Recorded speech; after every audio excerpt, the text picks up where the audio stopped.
गहरा नाता है। अक्सर थायराइड के मरीजों की ये समस्या होती है कि उनके बाल झड़ने शुरू हो जाते हैं। लेकिन क्या ये समस्या सिर्फ सिर के बालों तक सीमित है या इसकी असर आपकी आईब्रोज यानी आपकी भौं के बालों पे भी आती है? चलिए जानते हैं आज हम उसके बारे में। नमस्कार दर्शकों, स्वागत है आपका मेरे इस YouTube चैनल। मैं हूं आपकी होस्ट डॉक्टर तन्वी मयूर पटेल, हार्मोन विशेषज्ञ डॉक्टर, मुंबई से।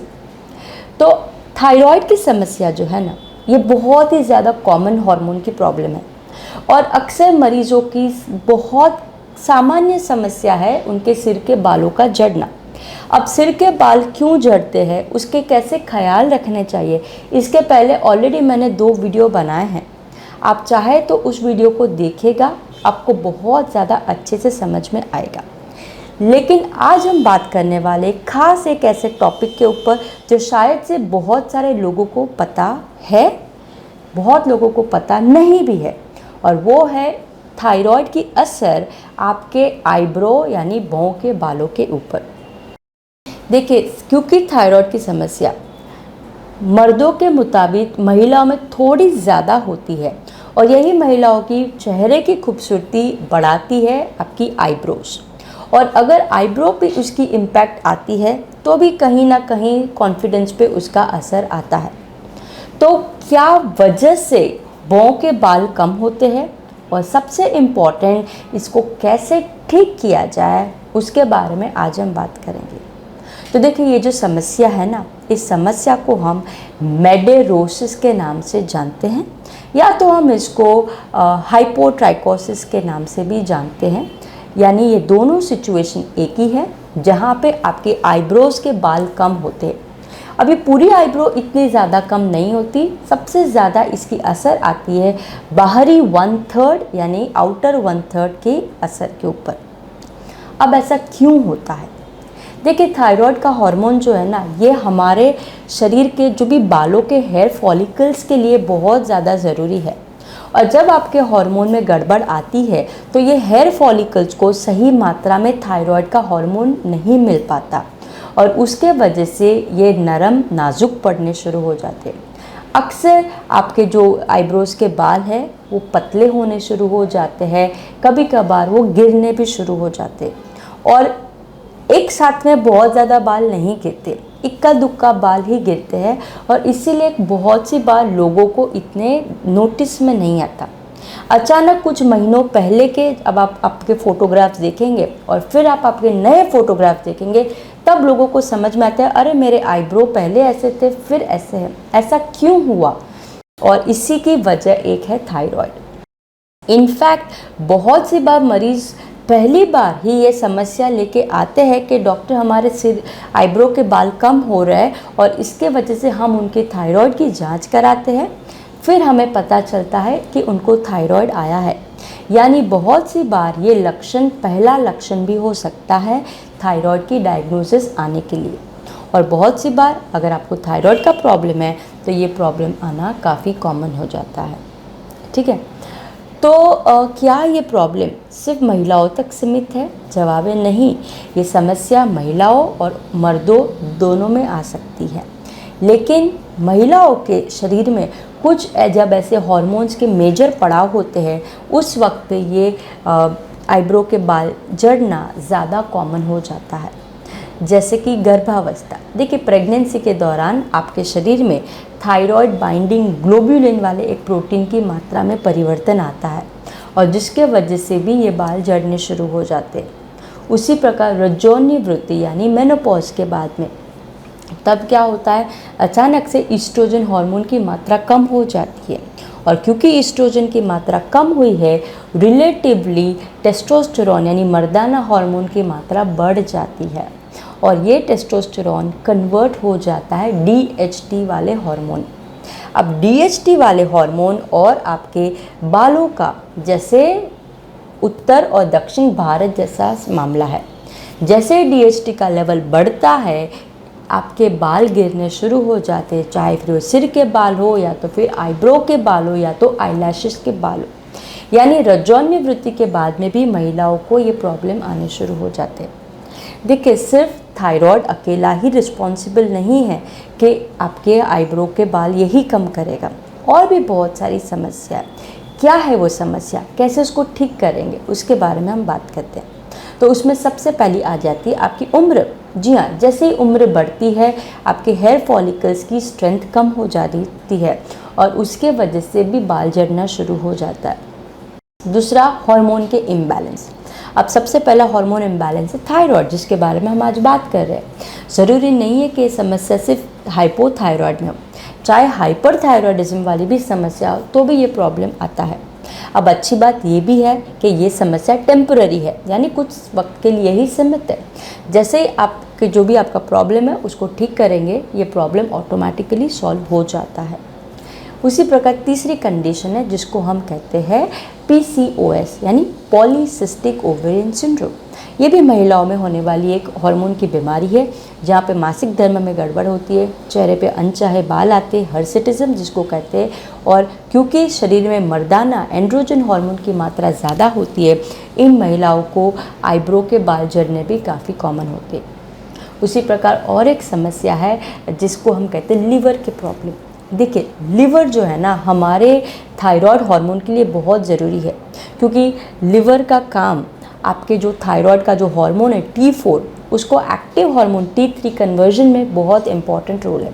साथ ही साथ लिवर हमारे शरीर का बहुत ही इम्पॉर्टेंट डिटॉक्सिफिकेशन ऑर्गन है, यानी जो भी शरीर में टॉक्सिन्स है उसको निकाल फेंकता है। और लिवर बहुत अच्छे एंजाइम्स बनाता है जो हमारी सेहत के लिए इम्पॉर्टेंट है। अगर आपको लिवर की कोई समस्या है तो आपको आईब्रो के बाल झड़ने शुरू हो जाते हैं। खास प्रकार के आज के इस दौर में जहाँ पे हमारा डे इन डे आउट इतने ज़्यादा हम टॉक्सिन से एक्सपोज्ड है, तो उसके वजह से जो भी आपके टॉक्सिक एक्सपोजर है जिसकी वजह से लिवर पे वर्कलोड बढ़ जाता है। अब क्योंकि लिवर ज़्यादा कार्य उसमें बिजी है डिटॉक्सिफिकेशन में, तो कहीं ना कहीं वो एंजाइमेटिक एक्शन उसकी कहीं धीमी पड़ जाती है, हार्मोन कन्वर्जन कम हो जाता है, जिसके वजह से सिर के बाल और आईब्रो के बाल झड़ने शुरू हो जाते हैं। उसी प्रकार और एक प्रॉब्लम है गट की प्रॉब्लम, यानी डाइजेस्टिव सिस्टम के प्रॉब्लम।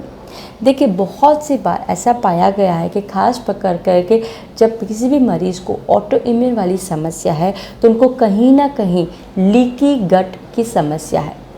अब क्या होती है लीकी गट, इसके बारे में हम डिटेल में अलग वीडियो में बात करेंगे। आज मैं शॉर्ट में आपको इतना ही कह सकती हूँ। ऐसा सोचिए कि अगर आपकी डाइजेस्टिव सिस्टम में छोटे छोटे होल आ चुके हैं तो क्या हो जाएगा, होल आ चुके तो होल आ चुके हैं, और ये होल आपको बाहरी ओर से नेकेड आई से नहीं दिखेंगे, ये बहुत ही छोटे होते हैं, माइक्रोस्कोपिक होते हैं। तो जो भी आप खाना पीना खा रहे हैं वो सब छोटे छोटे जो उसके फूड पार्टिकल्स है ये होल के द्वारा आपके खून के अंदर पहुंच जाते हैं, और क्योंकि ये खून के अंदर पहुंच गए हैं इसके वजह से आपकी इम्यून सिस्टम उस पर अटैक करती है, क्योंकि उसको बाहर के घटक समझ के, और इसके वजह से ऑटो इम्यून वाली समस्या आती है। तो अगर आपको लीकी गट वाली समस्या है तो भी आपको ये भौं के बाल गिरने के प्रॉब्लम आते हैं। साथ ही साथ लीकी गट वाले मरीजों को सही तरीके से न्यूट्रिशन एब्जॉर्ब नहीं होता, और उसके वजह से न्यूट्रिशनल डेफिशिएंसी भी होती है जो भी ये बाल को कम करती है। साथ ही साथ लीकी गट होने के वजह से कॉर्टिजोल वाले हार्मोन में भी बढ़ावा आता है, और जिसके वजह से भी आपके सिर के बाल झड़ते हैं। तो ये कुछ ऐसी समस्या है आपकी डाइजेस्टिव सिस्टम की जिसके वजह से भी आपके भौं के बाल गिर सकते हैं। साथ ही साथ अगर आपको किसी भी प्रकार की न्यूट्रिशन की कमी है तो न्यूट्रिशनल डेफिशिएंसी में सबसे पहले आ जाती है खून की कमी। अब खून की कमी वैसे भी हमारे भारत देश में काफ़ी कॉमन है, और ख़ास करके महिलाओं के अंदर अगर उनके मासिक धर्म बहुत ज़्यादा हैवी है, खून का बहाव ज़्यादा जाता है, तो आपको खून की कमी एनीमिया बहुत ज़्यादा कॉमन हो जाता है। अब एनीमिया अगर है तो भी आपके सिर के बाल और आपकी आईब्रोज़ के बाल झड़ने शुरू हो जाते हैं। उसी प्रकार अगर आपको विटामिन की कमी है, खास करके विटामिन बी कॉम्प्लेक्स है, जिंक है, ऐसे कमी है तो भी आपको भौं के बाल गिर सकते हैं।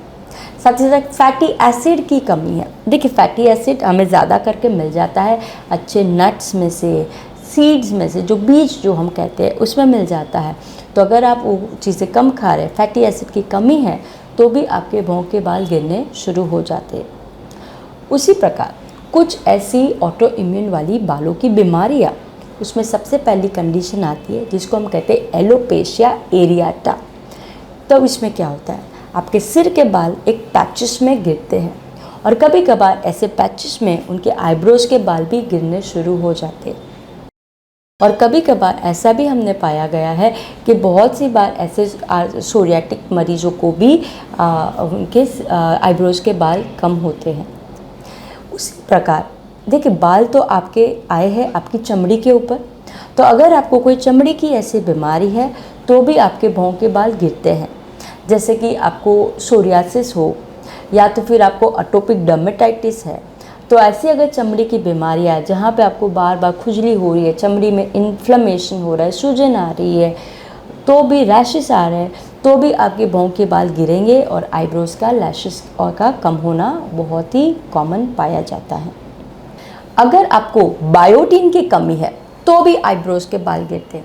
देखिए, बायोटीन वैसे तो एक विटामिन बी कॉम्प्लेक्स का ही हिस्सा है और बहुत ज़्यादा इम्पॉर्टेंट रोल रखता है आपकी बालों के लिए। तो बायोटीन की कमी, जिंक की कमी, जिससे भी ये प्रॉब्लम आता है। उसी प्रकार अगर आप कुछ ऐसी दवाइयाँ लेते हैं तो उस दवाइयों के साइड इफ़ेक्ट से भी आईब्रोज के बाल कम होते हैं।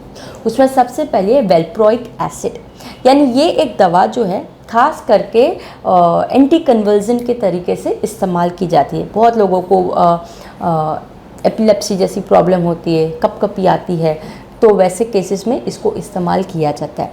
उसी प्रकार एसीट्रेटिन करके एक दवा आती है जो रेटिनॉइड फैमिली में बिलोंग करती है, ज़्यादा करके डर्मेटोलॉजी यानी चमड़ी के डॉक्टर प्रिस्क्राइब करते हैं। इसकी साइड इफ़ेक्ट से भी कभी कभार प्रॉब्लम आता है। और भी बहुत सारी ऐसी बीमारियां हैं जिसके वजह से आपके आईब्रो के बाल कम हो सकते हैं। उसमें सबसे पहली है चमड़ी की बीमारी जिसको हम कहते हैं लेप्रेसी।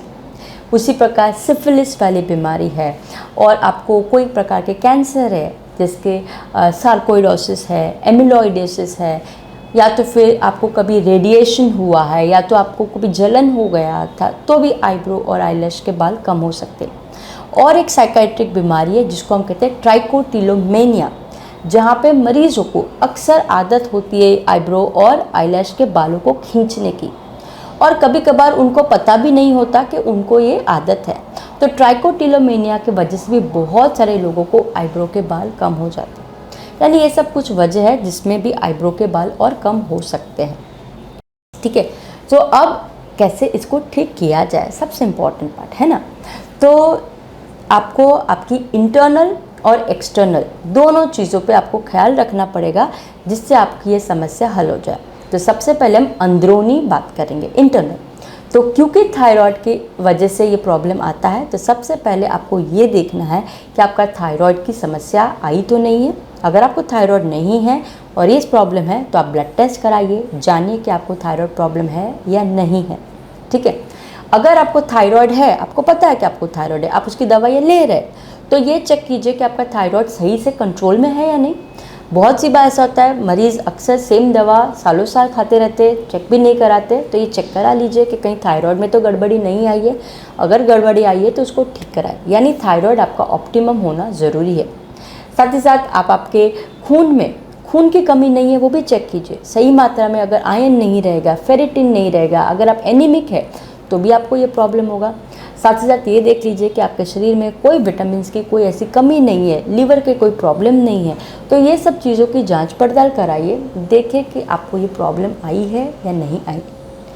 फिर आते हैं मल्टीविटामिन की तरफ। तो मल्टीविटामिन मल्टी मिनरल की गोली अगर आप लेते हैं तो भी आपकी समस्या ठीक हो जाती है।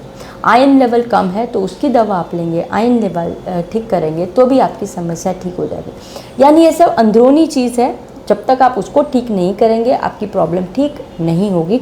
तो इस पे आपको सबसे ज़्यादा और सबसे इम्पॉर्टेंट खास ख्याल रखना है। ब्लड टेस्ट कराइए, जानिए कि क्या प्रॉब्लम है। ठीक है, अब बढ़ते हैं बाहरी और यानी एक्सटर्नल ट्रीटमेंट। तो बाहरी और की ट्रीटमेंट में क्या क्या ऑप्शंस है, तो उसमें सबसे पहला सबसे कन्वीनियंट और आसान है जिसमें कोई ज़्यादा प्रॉब्लम नहीं है, वो है कॉस्मेटिक प्रोडक्ट्स। जी हाँ, बाज़ार में बहुत सारे कॉस्मेटिक प्रोडक्ट्स मिलते हैं जो आपके आईब्रोज़ को ठीक करने में हेल्प कर देते हैं। उसमें आ जाती है आईब्रो पेंसिल्स आ जाती है, फिर आईब्रो के पाउडर्स आते हैं, आईब्रो जेल्स आती है, ओके। तो ये सब आप करा लीजिए, आपका प्रॉब्लम सॉल्व हो जाएगा। लेकिन ऑफ कोर्स ये सब टेम्पररी है, टाइमिंग है, कोई इतनी लॉन्ग टाइम वाली ये ट्रीटमेंट नहीं है। लेकिन कुछ ऐसी ट्रीटमेंट है जिसमें एक का नाम है मिनॉक्सिडिल। देखिए, मिनॉक्सिडिल वैसे तो यूज़ की जाती है आपके सिर के बालों के लिए और सिर में अगर गंजापन है उसके लिए। मिनॉक्सिडिल एक्चुअली आईब्रो के बालों के लिए इतनी प्रिस्क्राइब नहीं की जाती, लेकिन बहुत सारे मरीजों को मिनॉक्सिडिल लेने से फ़ायदा हुआ है। उसी प्रकार और एक दवा है जिसका नाम है बाइमेटोप्रोस्ट। तो बाइमेटोप्रोस्ट भी दवा के वजह से बहुत सारे लोगों को ये फ़ायदा हुआ है कि उनके आईब्रो के बाल जो है घने होते हैं, डार्क होते हैं, मोटे, थिक अच्छे हो जाते हैं। तो ये भी एक ऑप्शन है। उसी प्रकार और एक ऑप्शन है जिसको हम कहते हैं माइक्रो ब्लेडिंग। देखिए, माइक्रो ब्लेडिंग वैसे तो एक कॉस्मेटिक प्रोसीजर ही आजकल के टाइम में बन चुका है, बहुत ज़्यादा फेमस है, सेमी परमानेंट मेकअप है। अच्छे से कोई क्लिनिक होती है वहाँ पे ये ट्रीटमेंट आसानी से कराई जा सकती है। तो क्या होता है माइक्रो ब्लेडिंग के अंदर, इसमें छोटी सी ब्लेड जिसमें बहुत सारी छोटी छोटी ब्लेड्स होती है, वैसा ब्लेड का इस्तेमाल किया जाता है और छोटे छोटे आपके आईब्रो के जैसे बालों को मिमिक किया जाता है। ये माइक्रो ब्लेडिंग डिपेंडिंग आप कैसे प्रोसीजर कराइए उसका रिजल्ट कुछ महीनों से कुछ सालों तक लग जाता है।